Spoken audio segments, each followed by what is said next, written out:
Bonjour à tous. Dans cette nouvelle vidéo, nous allons apprendre à tracer le vecteur variation de vitesse en un point I donné.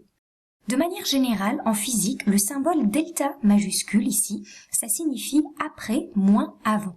Le vecteur vitesse après moins le vecteur vitesse avant le point I considéré. Logiquement, le vecteur variation de vitesse au point 3 correspond donc au vecteur vitesse 4 moins vecteur vitesse 2. Ces deux vecteurs ont été tracés ici. Ce que nous allons commencer par faire, c'est amener le vecteur vitesse V4 au niveau du point 3. Concrètement, évidemment, on va prendre la règle et venir la faire glisser pour repérer notre direction et puis ensuite tracer un vecteur vitesse qui fait la même taille, donc ici 3,3 cm.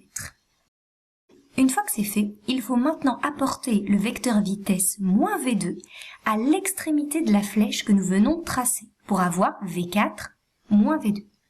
Le vecteur moins V2, c'est le vecteur V2 dans le sens opposé. De la même manière, on va le faire glisser. Alors évidemment, on prend la règle, on garde la même direction, on prend la même longueur. Nous venons ainsi de tracer le vecteur variation de vitesse au point 3 qui correspond au vecteur V4 moins V2. La question maintenant est quelle est la valeur réelle de la norme de ce vecteur. Pour cela, nous allons mesurer la taille de la flèche sur le schéma, puis utiliser l'échelle des vitesses pour déterminer la norme réelle de ce vecteur. Alors ici encore, c'est un raisonnement de proportionnalité. Et on trouve que notre vecteur variation de vitesse est de 3,75 mètres par seconde. C'est tout pour cette vidéo.